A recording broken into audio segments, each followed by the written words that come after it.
What's going on, guys? In this video, I'm going to go through the week 2 slate in the NFL, give you my thoughts on each game. And this is kind of going to be a rapid fire style thing each week that I'm looking to do because a lot of people have been asking about it. And I'm going to try to do it. Today's Wednesday, but I'm going to try to do this every Tuesday morning so that we can get a little bit of a head start on some of these lines because they do move quickly throughout the week. But we're going to do this rapid fire. We've already released 5 selections for week 2 against the spread, and then a few teasers. So if you want to do that, you know where to go for the gridiron pass if you want to get on board and get those selections. But I'm going to go through each game here and give you my thoughts on each one. I will give you some picks. I will give you some leans. And let's just get right into it. Thursday Night Football is the Bills versus the Dolphins. Miami's now laying 2.5. Number has been steamed up a little bit from the opener. And this total has come down. It opened at 51. It's now sitting at 48.5 with maybe a 49 or 2 out there. And just full disclosure, this is one of the games that I did release. We released the under 50.5 on Monday morning, which is where we got it. This is playable to me down to 48. So it's still, the number out there is still playable. And I just think this game is going to be one of those slogs, right? It's a short week. It's the first Thursday Night Football game of the season where, teams have played before, right? We had last week, but it was week 1. So now you have these teams coming off the game on Sunday. They're going to play Buffalo in week 1. Really, really dead set on establishing the run. A lot of handoffs to James Cook. Josh Allen only threw the ball 23 times, I believe. A lot of running by him. And the Dolphins also tried to establish the run. The thing in their game, though, why Tua ended up throwing the ball so many times was that they just fell behind. Right. Once they were down 14-0, they had to start making some plays. So they had to throw the ball a little bit more. They were in a little bit more of a, peculiar spot. But I think both teams are going to try to establish the run here. You got and the Bills on the road. There's a strong trends for Bills road unders. I'll put that up on the screen here. I think it's like 60+%. Obviously, primetime unders, which hasn't been that good this year so far, but over the last few years, very strong trend, and we'll see if it continues this year. And I think this is a little bit inflated for a divisional game. I know last year the Bills beat them twice, and then one of the games was high scoring, but I would lean under in this game. And also in terms of the side, I don't have an official play on the side, but I would lean to Miami. There is a double revenge system on Miami that I'll throw up on the screen here as well, which is also a 60+% system since they lost both games to Buffalo last year, but I think they just came out of their game on Sunday looking a little bit better than the Bills did. The Bills defense to me looked a little bit leaky. They got to shore some things up there. Arizona got way too much, especially on the ground, which is why I think Miami will have success running the ball in this game. And so will Buffalo. So I think this, for me, under, and on the side, a lean to Miami, but not playable for me. First game on Sunday in the 1 p.m. slate, you've got the Raiders now against the Ravens. This line has actually come down. It's steamed up really fast. Went from 7.5 to 9.5. Now it's come back down to 8.5. So interesting moves here. The Raiders did not look great in week 1, specifically. Not so much their defense or their offense, but just the coaching, which obviously everybody was criticizing. I'm sure you've seen a lot of that all over social media, the 4th-and-1 decisions to not go for it. But I think, for me, this is Ravens or pass. I know a lot of sharps are probably going to like that line with the Raiders, but no, I don't like it. I think you could play the under in this game because I think the Baltimore defense is going to have a much better game. They had to go up against the Chiefs last week, which was a much stiffer test than Minshew and the Raiders. So I think you lead under 41.5, although that line's come down a little bit. But I think 8.5 is a solid number on the Ravens. You're also in that teaser spot now for the Ravens where you can tease them down to -2.5. But I do think this game could potentially get ugly. The Raiders have some nice things on defense, but the Baltimore offensive line, is going to be good. They're going to be able to protect Lamar. And I worry a little bit about this game getting out of hand late. So I would lean to the Ravens, and I would lean under in this game. Saints versus Cowboys. This to me is one of those. The New Orleans is catching 6.5 here on the road in Dallas. Totals at 46.5. Got nothing on the total here. I think it's set pretty spot on. But I think this is one of those games where you can maybe capitalize on a bit of an overreaction to what the Saints did to the Panthers in week 1. 47-10. The Saints are not that good. The Saints are not going to be this explosive, crazy offense all year long. Carolina is a disaster. The Cowboys at home, really strong historically against the spread. Dak Prescott's last 40 home games, 25-15 against the spread. And keep in mind that those are not small spreads a lot of the time. I mean, some of them are, but a lot of the times they're laying 7, 8, 9, 10 points, double-digit spreads against like the Giants or the Commanders. So they beat up teams at home, and they like to run it up. So I like Dallas in this spot. I would lean to the 6.5. I think it's anything under 7 for me is a play on Dallas here. And I just think that it's going to be a lot tougher for the Saints. The Saints' probably biggest weakness on offense is their offensive line. They didn't see any pressure against the Panthers. That's not going to be the case against the Cowboys. You got Parsons and that crazy front coming. I think they're going to get pressure on him. And, Derek Carr's numbers under pressure. You should probably know this. If you follow football at all, you'll know they're pretty bad. So I think he could end up making a mistake or two, and Dallas runs away with this. I would lay the 6.5 with them. Next one up is pretty interesting. You've got the 49ers laying 6 in Minnesota. The total set at 45.5. Both of these teams, excellent week ones. They dominated their opponents, the two New York teams, the Jets and the Giants. And the Niners here are looking to get I mean, you think about last year, they had the game in Minnesota where they lost outright, and the line was similar. I believe it was 6.5, that line. So they're laying 6 in this one. Listen, part of me thinks the Sam Darnold and the Vikings are not going to be able to replicate the performance they had against a terrible Giants secondary and a terrible Giants defense overall. It's going to probably look much different in this game. But at the same time, the Vikings defense has some things you like about them. Kind of like Brian Flores' schemes here. But then on the flip side, Brock Purdy has been really good against the blitz. He's going to throw some blitzes at him. Interesting game. For me, it's a pass. I think the number is right where it's set. I would maybe, if you got me 6.5 or 7, maybe I'd give a lean on Minnesota. But for me, this game is a pass. Nothing on this. Just wait and see how the 49ers do in their first road game. Both teams are traveling. It's just like kind of a peculiar spot. I would stay away from this game personally. Okay, the Chargers at the Panthers. This line, this is actually one of the biggest line moves because the look ahead was, I think, 3.5 here, and it got steamed up 4, 5.5, 6.5. Now I'm seeing some 6s coming back down, which is interesting because I really thought this was going to get to 7 in the market before you saw a move back the other way. But it looks like people have bought the 6.5. So the real question here, and a total sitting at 39, by the way, but the real question you just have to ask yourself here is, can you stomach a bet on Carolina again? They were one of the sharpest plays in week 1. You think about where that line opened, 5.5 or 6, ends up closing 3.5. Big moves on Carolina, all of the systems, everyone's buying low. They added the new head coach. They got new weapons on offense, and none of it mattered. They just got destroyed. They got annihilated. You have to ask yourself, is it worth it? Do market dynamics apply to this team? I'm not really sure that it does. I could go ahead right now and list you 3, 4 more systems that are pointing to the Panthers this week easily. And they're all 60, 65, 67%. But do you want to take a bet on the Panthers? For me, it's Chargers or nothing. I lean LA in this one. I like their defense. I think Harbaugh has a huge coaching advantage. There's obviously a massive quarterbacking advantage in this game. The Chargers don't really have a lot of weapons. Their offense is not going to be explosive this year, which concerns me a little bit with this number, laying this number. But I just got to think, what is the Panthers offense going to do? I thought they defended the Raiders pretty well. They stifled them. The Chargers secondary is not bad. Maybe Carolina gets it going on the ground. I can't do it. I got to see the Panthers show some signs of life before I'm ever able to buy low on them. We had a great NFL season last year, but I lost too many units trying to buy low on the Panthers. I'm not doing it again this year. So Chargers for me is the lean or pass. Okay, Seattle is laying 3.5 in New England. Total 38.5. The Patriots won outright as the largest underdog of week 1. Ruined my week 1 teaser. That was fun. Now they're catching 3.5 as a home dog. I think you can make an argument for both sides here. I like how Seattle matches up in terms of how the Patriots want to play. They want to run the ball at you. They want to play tough defense.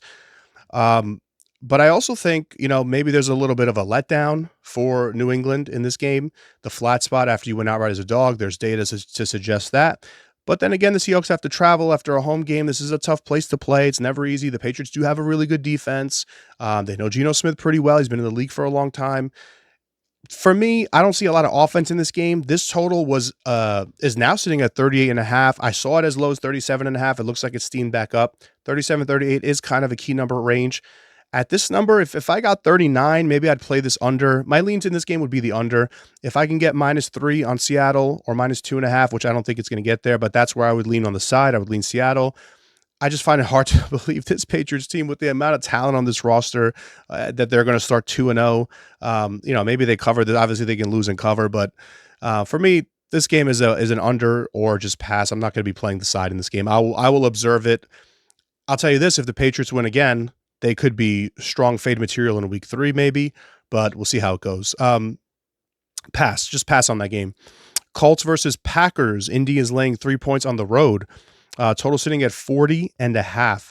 This is a really interesting game. Total has ticked down, by the way. I saw 41.5 this morning, so it's dropping. And there are trends to suggest that. So I agree with that move. I initially wanted to look at the Packers in this game. The 3.5 is now gone, although it might come back. But I think this is mostly just a pass, honestly. I like the way the Colts looked in week 1, especially on offense, but that game was at home. They had pretty drastic home road splits last season. And the Packers, I know it's Malik Willis. I know. And yes, you have to ask yourself how much do you downgrade them going from Jordan Love to Malik Willis? Is it a is it a 6-point swing? Is it a 7-point swing into the point spread? So yeah, you got those questions going around in your head. But for me, you get 3.5. I got a small lean to Green Bay because it's just one of those things, right? It's like you see this all the time in the NBA. Star player gets hurt, team just wins the game, right? Line moves dramatically, it never matters. I could see Matt LaFleur, he's very good offensively. I could see them coming up with something to maybe put Malik Willis in a position to succeed. I don't love it, but that would be my lean. My lean would be Green Bay. I would not lay 3.5 with Indy on the road in this game. Definitely not. Definitely not. And I actually think, the Packers might just be able to run the ball on them, right? And the Colts are going to keep it on the ground as well. So I kind of like this under, but in terms of the side, for me, 3.5 with Green Bay or nothing. The Buccaneers catching 7.5 in Detroit. Another interesting one because this opened below 7. It was 6.5. It's gone up a full point beyond, right through a key number, right? Key number of 7. So this is a big move on the Lions. Total sitting at 51. Total opened at 48.5. So another big move to the over. And I understand why, because the Bucs are going to have to throw to stay in this game, and they have major secondary issues, lots of injuries in their secondary. So the Lions are probably going to have a lot of success passing the football in this game. And you saw how they just dominated in the trenches against the Rams, even though that game was close and it went to overtime. Look at that. Watch that overtime drive. The Rams never had a shot. I mean, the Lions, maybe that was kind of like a shake off the rust kind of game, get back into the season. They're gonna hurt Tampa in the trenches in this game. They're gonna be able to move the ball pretty easily. I do think you see a lot of points, but I think 51's maybe gone a little bit beyond what I would play it at. If I Honestly, if this total keeps going up, I might even look at the under. If I can get a 52.5, maybe give me the under. But for me, I think Detroit's an excellent teaser leg. I would not lay 7.5 at this point. 6.5, I'm comfortable laying. 7.5, that's when I start going to teasers. I definitely think Detroit wins this game. I just don't know by, obviously the margin. I would throw Detroit in a teaser leg. Maybe look at them with, you got Buffalo's a good option, going from a 2.5 up to 8.5. The Ravens are now a good option, -8.5 down to -2.5. You got the Cowboys. You got a lot of 6s out there. Cowboys, Chargers, the Texans. So there's plenty of solid teaser legs. But for me, that's the only way I'd play this game. If the total ticks up again, I like under. And if not, I using the lines in the teaser leg. That's how I'd go on this one. Okay, my New York Jets laying 3.5 in Tennessee. The total's 40.5. Man, this is one of those games where I would expect after that Monday Night Football loss that the Jets would go into Tennessee and just beat up on a bad Titans team. This is what you would expect this. My only issue is the way their defense looked on Monday Night Football. That was the most shocking part of that game. It wasn't that they lost or they got blown. I didn't expect the Jets to win that game. I thought Rodgers looked a little bit better than I thought. But overall, I'm not really too concerned about him anymore. I think he looked pretty solid. Some of the balls had zip on them. He threw some nice passes. I didn't think there was any issues there. I was stunned at how bad the defense looked. Now it is the 49ers, to be fair, and they make a lot of defenses look bad. So maybe it's just the opponent, but I wasn't so hot on the Jets defense. And I could see now that, that's probably why this number came down a little bit. It was 4. I think it was 4.5, 4, and then 3.5.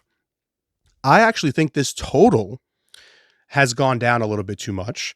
I mean, You got Aaron Rodgers out there. I know Will Levis is not a great quarterback, obviously, as we saw in week 1, especially in the second half, but they did put up 17 points, right, in the first half, and you'd have to ask yourself, I guess, if it's normal Aaron Rodgers, right? If it's this is just like Aaron Rodgers is back to his maybe he's not MVP form, but he's well above average.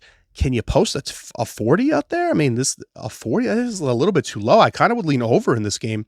I think the Jets can do some things here, especially on the ground against the Titans. And I think the Titans will be able to have some success against the Jets defense that, quite frankly, after week 1 looks a little bit overrated. So 40 and a half, I think we're getting pretty close to the threshold where this total is too low. And you might see some buyback the other way. But, as I sit here on a Wednesday night, yeah, I'm considering jumping on this total. This might be a thing that I send out tomorrow morning maybe. But lean right now over 40 and a half on this Jets-Titans game. Pass on the side. For me, if he gets to 3, maybe look at the Jets, but it's a pass on the side for me. Giants and Commanders. This is a really interesting one. You got 2 pretty bad teams in the NFC East. Giants are +2 here on the road divisional dog. And you got a total sitting at 43. Interesting game here because I immediately jumped on the Commanders. All right, this was -2.5. I thought Washington was the right side. I even thought you might see 3, but I was wrong. They ticked all the way back down to +1.5. Now I see it at 2. So we try to beat the line every week. We did a pretty good job of that in week 1. We've now have sent out a couple of plays that have beat the line for week 2. But sometimes you get it wrong, right? No one's perfect. So I have -2.5 here already pegged for the Commanders. So I'll let you know that. This is sitting at -2. I cannot. To me, this is similar to the Panther situation.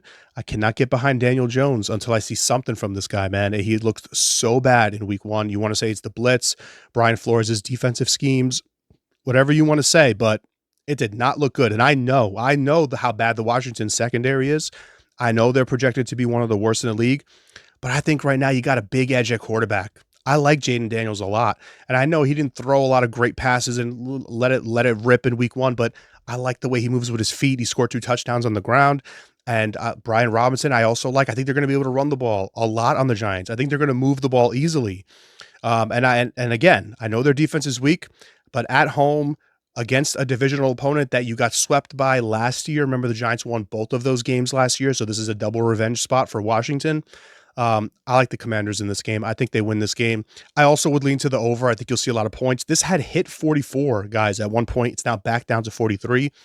And that's actually good information. Quick side note, you always want to see where lines hit the buyback spot, right? Because it kind of tells you the ceiling and the floor of the market, and that's important to know.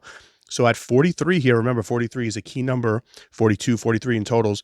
I'd lean over in this game, and I like Washington in this game. Okay. Cleveland is going to Jacksonville. The Browns are getting a field goal on the road with a total of 41.5. This is 100% a game where, to me, it's Browns or nothing. Buy low, buy the news, sell the news, whatever you want to call it, fade the narrative, the whole Deshaun Watson thing. I don't love it, but to me, this is the only side I'm going to look at. I'm not going to look at the Jaguars. The Jaguars you saw what the Jaguars, the issue is in week 1. Build that lead, and then just everything goes stagnant. Everything suddenly goes stagnant out of nowhere. The fumble I know Etienne fumbled at the goal line, which maybe would have put the game away. And I do think I have a future on the Jags, so I do think they're going to be a solid team. But to me, this is one of those spots where you either buy low, and this has already gone down, by the way. It was +4, then went to 3.5. Now it's 3. So there's some agreement to this in the market. But this is just one of those spots where you either buy low on the road dog that got embarrassed at home by a better team, or you just lay off the game. Maybe look at the under. I don't love it, though, at 41.5. For me, it's Browns or nothing, but this is very, very likely a game that I just pass on. Rams and Cardinals, crazy movement in this game. This game opened with Arizona as a 2.5-point dog at home, flipped all the way to a 2.5-point favorite. I know you're going across 0, so it's not like you're going through any key numbers or anything, but now it's sitting at a pick. Arizona is -1. The Rams are +1. So I guess not a pick, but small dog on the road. 48.5 is the total. When this was up at 49, or I believe it got to 49.5, I was leaning under. I was close to playing it. Now it's ticked back down. We lost that key number. But for me, this is Arizona. When it was +2.5 for the Cardinals at home, I was leaning Arizona. I'm not going to play them as a favorite. I just think that defense is too bad for you to not be getting some kind of points here. The Rams know them very well. Sean McVay, great in his career against the Cardinals. Matthew Stafford also, since he's been a Ram, great against the Cardinals. You know, again, you want to put the Rams in a teaser leg, I'm all for it. But I don't love anything on this game. It's just too close to call. If I was getting points, like I said, I would have leaned Arizona. Small lean to the under is what I'll say right now. But I think, Arizona's gonna be able to do things on offense against everybody all year long. Very dynamic offense, but that defense is really concerning. And the Rams could just see this could be one of those games where the Rams defense just plays better than your defense, and then they just run the ball on you all day, all day. All day. It's one of those games. Cooper Kupp catches 9-10 passes, and away we go. So for me on the side, initial lean to Arizona, but I'm not playing it at this number, and I'd lean to the under. All right, Cincinnati Bengals +5 right now on the road in Kansas City. This opened at 6, guys. It's come down. This is your quintessential, typical buy low spot where sharps came in and said 6 is too much. The Bengals are not as bad as they looked in week 1. If they don't fumble that pass right at the goal line, at the 3 or 4 yard line, whatever it was, they score a touchdown there. If they prevent maybe one more turnover, they win that game against the Patriots. Yes, I get all that. So if you want to say 5 is too much, 6 is too much, I understand. I get the angle. But for me, I think this Chiefs team is on a mission this year. I think they want this game to send a message. They have more. Patrick Mahomes has arguably the best collection of weapons that he's ever had in his career. He's in the prime, the height of his career. Worthy is a big problem. You saw it, right? And then also, yes, the Bengals could have won that game if they executed a little bit better on offense. But what about the defense? The Patriots ran all over them all day long, constantly. That was good for me, by the way, because I have Ramondre Stevenson in fantasy. But they ran all over them. Why can't the Chiefs do the same thing with Pacheco, a great offensive line? Man, I don't know. I just have a feeling here that Kansas City is on one of these missions this year. If you're Mahomes and Reed and all these guys, what do you have left to prove? I don't know. Maybe they low-key just want to go undefeated and embarrass everybody. They took care of the Ravens easily in week 1. I think they might take care of the Bengals easily here. I'd be concerned right now if I'm a Cincinnati Bengals fan. I know the lines come down. I get it. 6 is a key number. I get it. They could win this game by 5. They could win the game by 6. But I just got a feeling here to me, I'm probably not going to bet this game. I got a feeling, though, that Kansas City wins it by double digits. Steelers on the road in Denver. -2.5 right now, was -3. So the Broncos have taken some action, and the total's at a crazy low 36.5. I know these are two bad offenses, but man, 36.5. So Pittsburgh obviously won outright as a dog in week 1. Denver covered as a 6.5 point dog in Seattle. So you got two teams coming off of a cover. Listen, the Steelers offense, their defense is excellent. It's great. And they're definitely going to give Bo Nix some problems. But I can't lay points on the road with the Steelers, man, with that offense.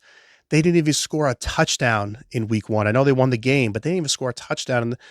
And, at least Bo Nix can do maybe a little bit. Again, Sean Payton can maybe scheme up something here. For me, do I want the 2.5? No. Do I think the Broncos win this game? Probably not. But the only way I'd play this is taking Denver in a teaser, +2.5 up to +8.5. I don't think you're going to get 3 here. I don't think you're going to get 3.5 back in this game. So if you want to listen, I'll never tell someone no if they say I'm going to take a home dog up from +2.5 to +8.5. That's always a good teaser leg, a home dog, usually. At a home, man, maybe only if it's the Panthers. But taking Denver up from +2.5 to +8.5, I'm all for that. I'm on board, but can't play this game any other way. Okay, the Bears in Houston catching 6. This was 6.5. It's gone down. Total's 45.5. This is actually your Sunday night football game. So the Bears saw what happened in week 1. I was incredibly unhappy. I had the Titans +4.5, 17-0 lead. You saw what happened. All right. So the Bears get, in my opinion, a fluky cover. You're not going to get a special teams and a defensive touchdown against the Texans. It's simply not going to happen. All right. And this could be and that was obviously a home game for the Bears. This is going to be Caleb Williams' first road game. Listen, he can say whatever he wants. He feels good. He's comfortable. Everyone's making fun of the text he sent to his punter. You're not going to be punting much. They didn't look good on offense in week 1. Now, maybe that's nerves. Maybe it's the first game of his NFL career. But I also just think it's a step up in competition. And this ain't college, right? You're not going to be able to do the things you did in college. You have to evolve. You cannot come into the NFL and think you're gonna run around and sidearm all these balls unless you're Patrick Mahomes. Patrick Mahomes is one of one. Nobody is him. So I think he needs to make adjustments from based on his game one performance. It was not pretty. And the Texans defense is very good. Their home opener, CJ Stroud. Could this be a game where CJ Stroud says, "Welcome to the league, kid"? A moment. He had an excellent rookie year. I think Houston's an excellent teaser leg. And even with this line coming down, I'd lay the 6 with them. That's where I would go. I know this is the week of buying low. I know you buy low on the Bears, buy low on the Bengals. It's week 2, but I think you're going to get better spots, right? For me, personally, the spots that I like more are like week 3 when a team's 0-2. I don't love this just immediately knee-jerk reaction right after week 1. I'll go ahead in week 3. You'll probably see a video posted of like, here's the system on teams that are 0-2 in week 3. It's a great system and it hits. It's amazing. That's what I prefer more situationally. I think just one game is not enough, right? Like I want to see teams that struggle for 2 games, then I'll buy on them. So the Bears, to me, I'm a little bit concerned going into Houston. I think that could be a game they run away with. Nothing on the total, 45.5, but I would lean to the Texans. I'll probably use the Texans in a teaser leg as well. All right, Monday Night Football. Here's a spot where I am going to convince you to maybe buy low. I haven't played anything on this game yet, but you got the Falcons catching 6.5 in Philly. The -6.5 for Philadelphia is starting to get juiced a little bit. I'm seeing some -112s, -115s. Maybe you get a 7 here. If you get a 7, I'm on Atlanta, probably. Most likely, guys, if you get a 7. All right, this total at 47 opened at 49.5. I leaned under. We lost some key numbers there, so I'll probably lay off the total. It's now at 47. But this is a spot where I would, you got an underdog in prime time, which is an excellent system. You got the team, you got the zigzag, I like to call it the zigzag system of the team that didn't cover facing a team that did in week 2, 60+%. You've got the Eagles traveling back from their international game in Brazil. That is a weak spot as well. Teams that come back and have to lay more than a touchdown. I think it was 41, 42% against the spread. That's another notch for Atlanta. I just think this is one of those games where this is the one that I would look at, the one that no one's really talking about, where everyone wants to call on the Bengals, the Bears, all these buy low spots that, I would probably look at this one and say, sneaky move on the Falcons. Nothing crazy, If it gets to 7, though, I would look to play. If you're getting me a full touchdown with Atlanta, maybe Kirk Cousins needed to just get a feel of getting back in the game, right? And that was a really tough matchup. Steelers, TJ Watt is such a game breaker. And I know the Eagles defense is good too, but the Packers were able to move the ball and score on them. They don't have a player like TJ Watt. Let's just say that. So that was a tough matchup for the Falcons, but I would look here to get a 7. If I get 7, maybe give me a play on the Falcons on Monday Night Football. Nothing on the total unless it ticks back up. If I can get a 48.5, I might fire on that under. But kind of, I think if you get +7 on the Falcons, that's kind of intriguing to me. It's kind of enticing. I might go there. So that'll wrap it up for week 2, guys. Like I said, I'm going to do one of these every week. So I'll be back on Tuesday this time next week to give you, more of a head start. We'll look at the openers, see where the lines are going because they move pretty quickly on Tuesday morning, right after Monday Night Football. And I'll give you my leans and takes on those games as well. So down in the description, I will drop the link for the Gridiron Pass, which is our season-long pass, which is now 20% off. It's discounted, so it was $4.99 for the full season. Now that we're a weekend, it's $3.99. So you can go ahead and grab that if you're interested. You can see our record and everything for the last few years since we started this service down there. And that is it for week 2, guys. Let me know what you guys think down in the comments, what your favorite games are, anything you disagree with, whatever it is. And I will catch you guys next week for week 3. Peace.